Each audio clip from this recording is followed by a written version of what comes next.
can the tomfoolery. In hut! Prepare for inspection! Ladies and gentlemen, General Lyle Duncan! Thank you, Cato. Where are the girls? Where are the girls? Want girls? You want girls? You! Suck in that gut. Roll out that chest. You stay just the way you are. Let's have a major skirmish. Play this comic opera elsewhere. Comic opera? We are busy here. Shall I have him shot, mon general? Shooting is too good for him. Lock him in the kitchen. That's it. Get out. Get out of here. Cato, sound retreat. Out! I shall not return. Alan Alda made us laugh for 11 years as Hawkeye Pierce. But when the cameras stopped rolling, he hit a pain that would stay with him for a long time.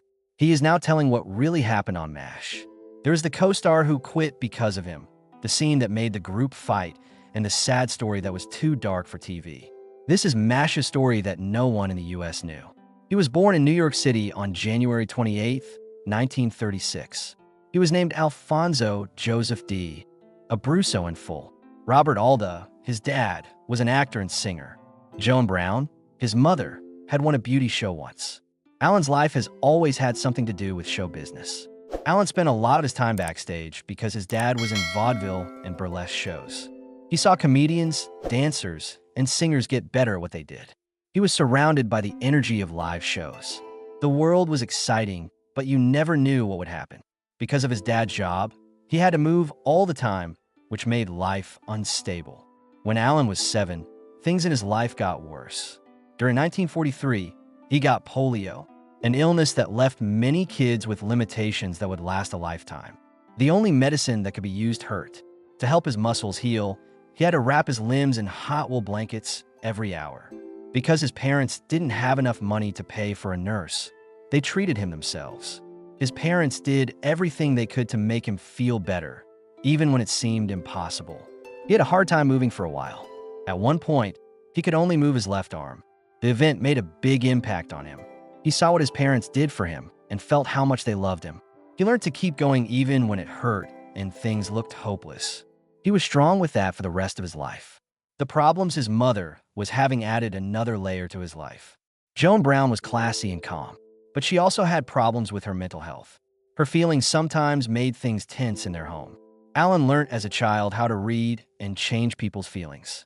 He learned how to understand other people well, which helped him as an actor. When he finally made up his mind to become an actor, he made a change that showed both his freedom and his bond with his family. The first 2 letters of his dad's name, Alfonso, were what he chose.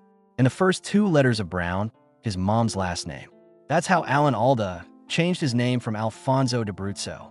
Even though the name was short and easy to remember, it made him think of his parents.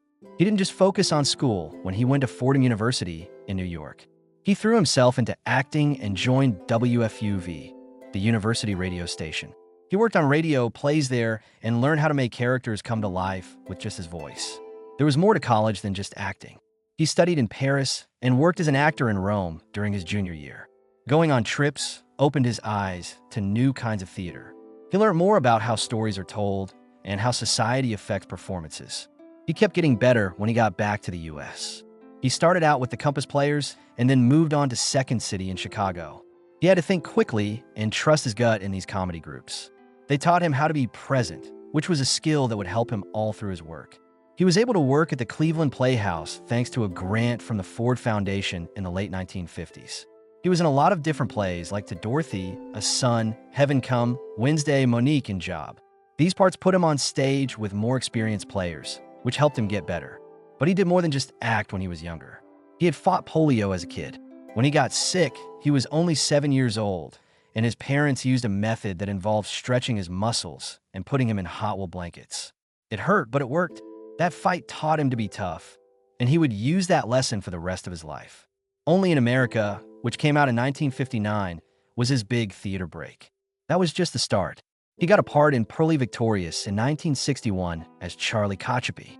Then, in 1964, he played the lead role in the love comedy Fair Game for Lovers, which let him show off both his charm and his comedic timing. People paid close attention to this show. He also started to show up on TV around the same time. He joined That Was the Week, that was a news show that made fun of the news that ran from 1964 to 1965. It helped him get better at being funny and got him in front of a lot more people. In the same year, he played a brave part in The Owl and the Pussycat. He played Felix the Owl in the movie with Diana Sands. Not only for being funny, but also for something much more important, the play became famous. On stage, Alda and Sands, who was black, kissed. That was unique at the time, and the event caused a stir. People even sent them hate mail.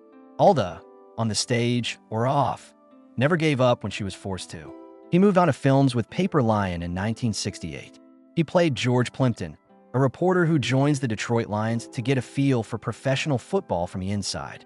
Alda could mix comedy and drama in the part, and he was just as good as real-life football players like Alex Karras and Joe Schmidt.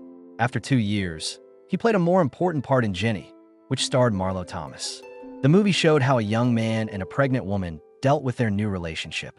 Even though it was a small movie, it showed that he could handle serious material just as well as funny stuff. Even with these wins, Alda had a hard time staying stable in the late 1960s and early 1970s. He tried to make ends meet by switching between small TV parts. He was on game shows like What's My Line? I Have a Secret to Tell You. And That Was the Week, that was. He got guest spots on The Phil Silvers Show.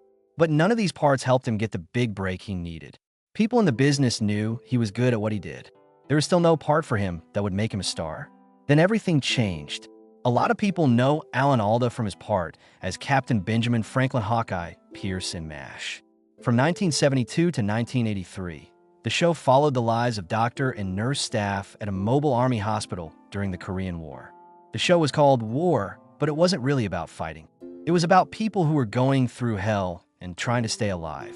Being funny helped them deal with the horrible things going on around them. Hawkeye was the best person to show that.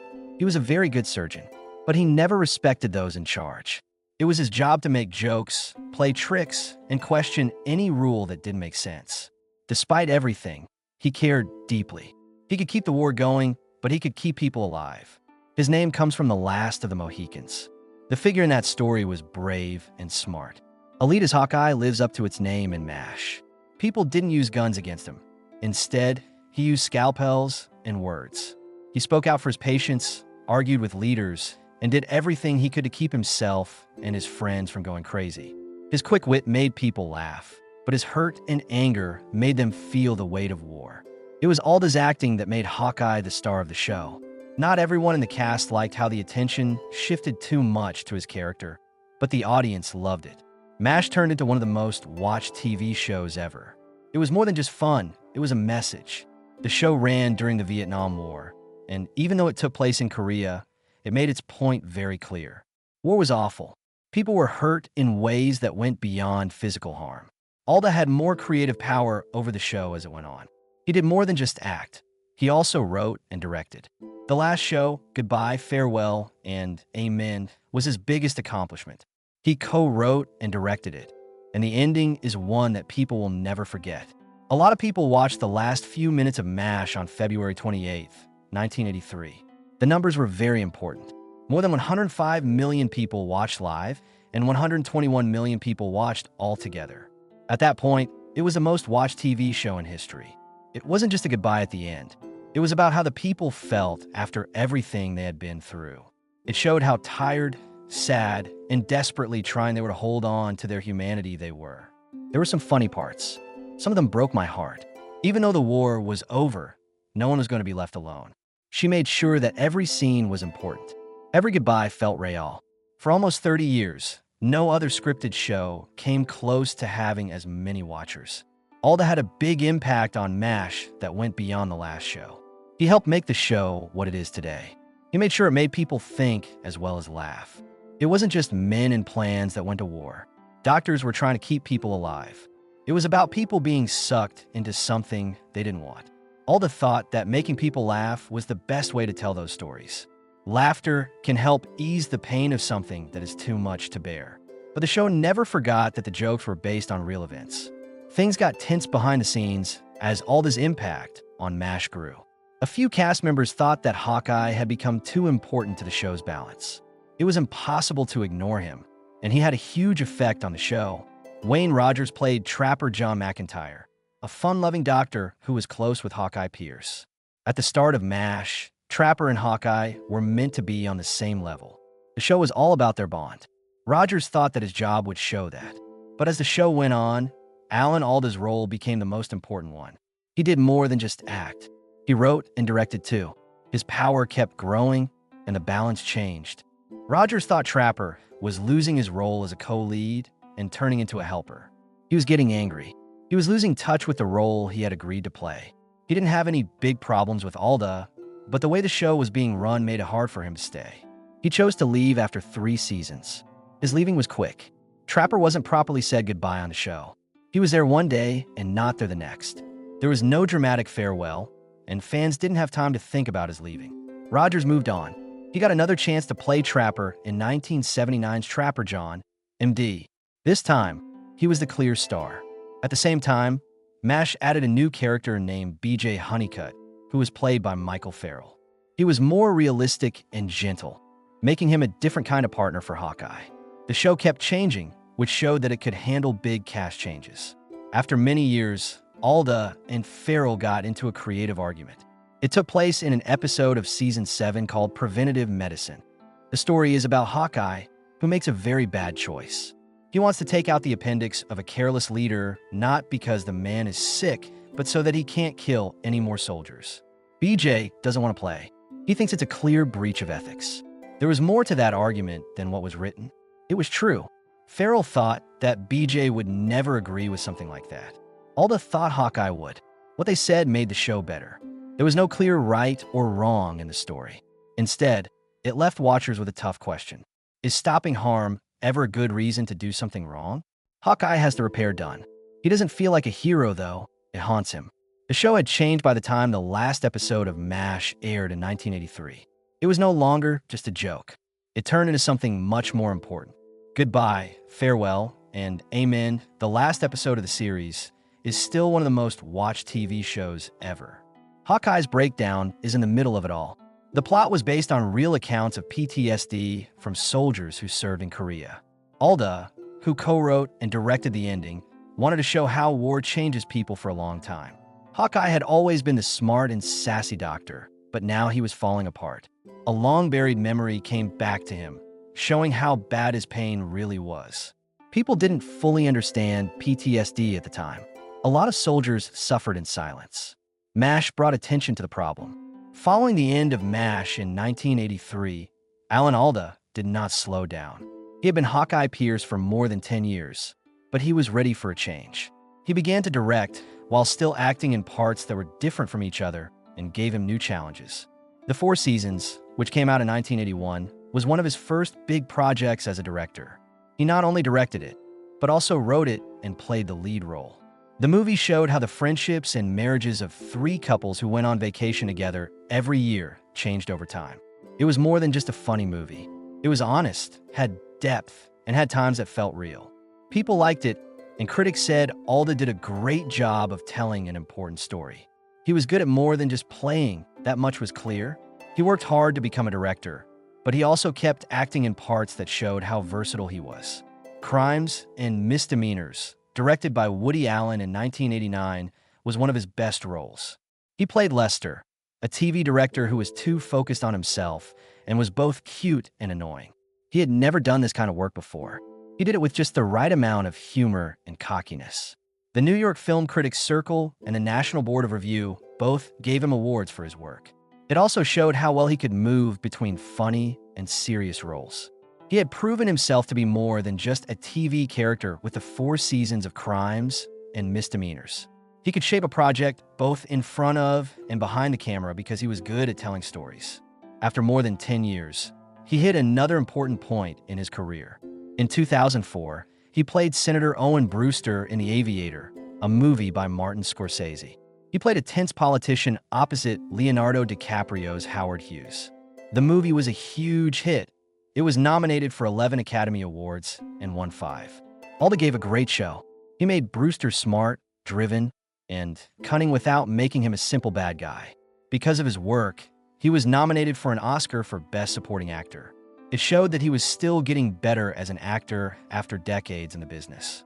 Alda loved science as much as she loved playing and directing. He became the host of Scientific American Frontiers in 1993, a PBS show about medical and scientific advances. He wasn't just a host, though. It was real, and he talked to scientists and even did tests. He could explain hard ideas in a way that was easy for people to understand, which made the show more interesting. In one show, he tested a new kind of virtual reality vehicle. He felt sick to his stomach after the event. They could have cut it out of the show, but they didn't. That and other parts like it made the show fun and interesting. Scientific American Frontiers had 15 seasons, and many of the young viewers were inspired to go into science as a job. Some of them were on the show as kids, and then went on to become scientists. Alda's love for the show didn't end when it stopped in 2005. He opened the Alan Alda Center for Communicating Science at Stony Brook University in 2009.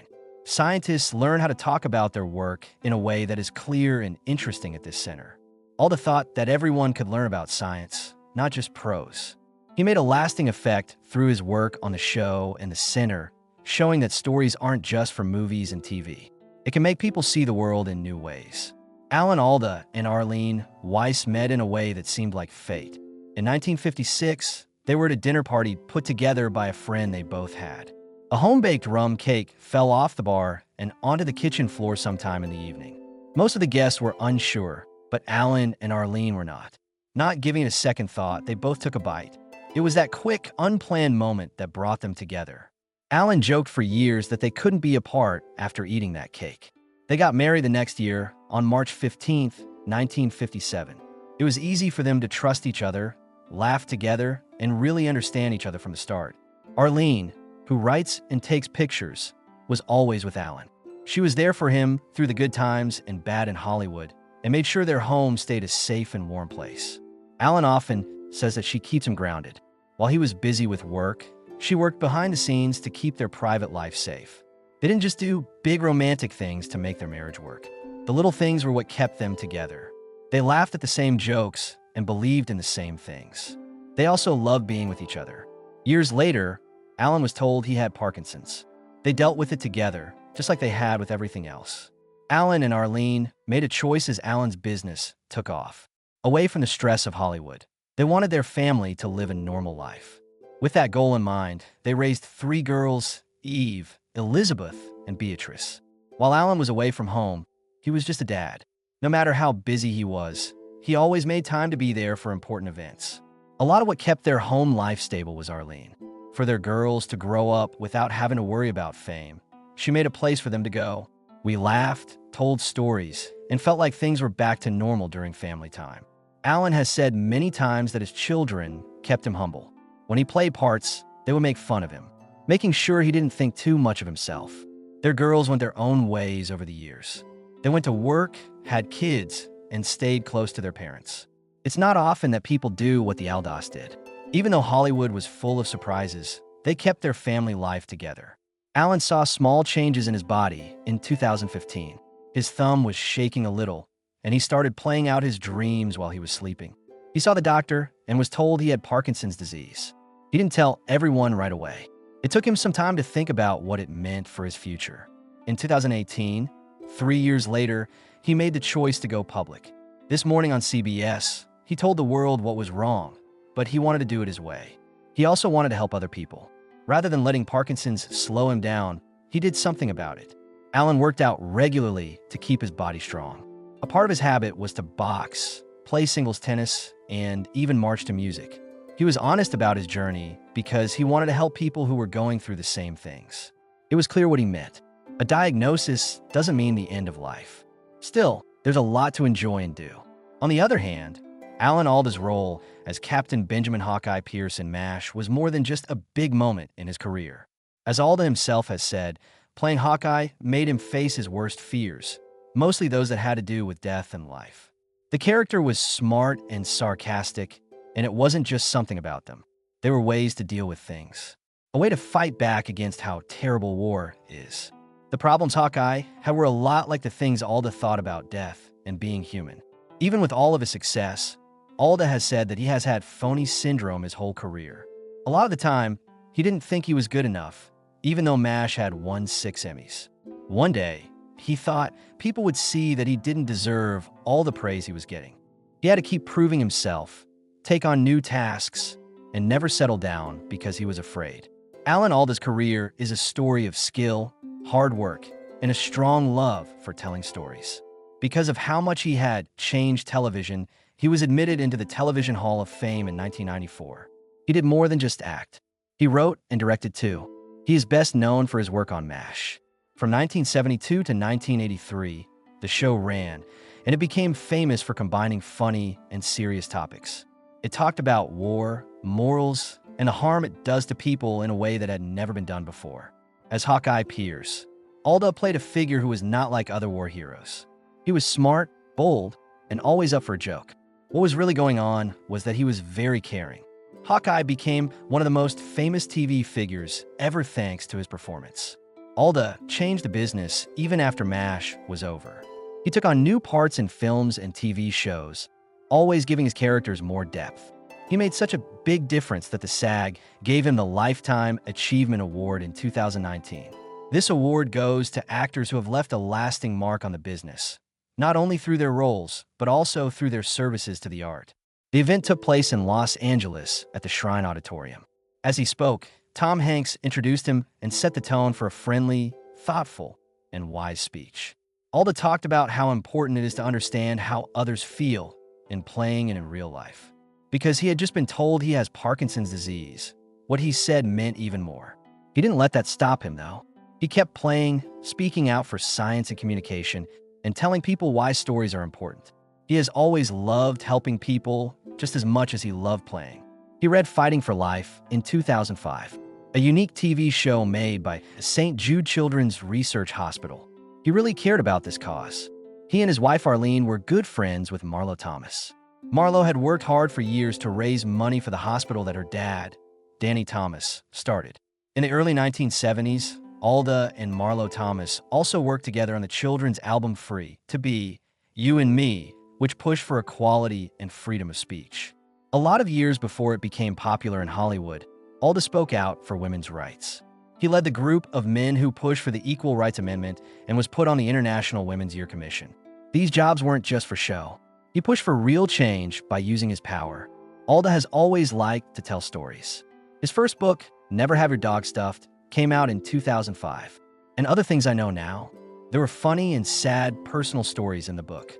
One of the most interesting was about the time he spent shooting Scientific American Frontiers in Chile. His intestines were suffocated, which is a situation that can kill you.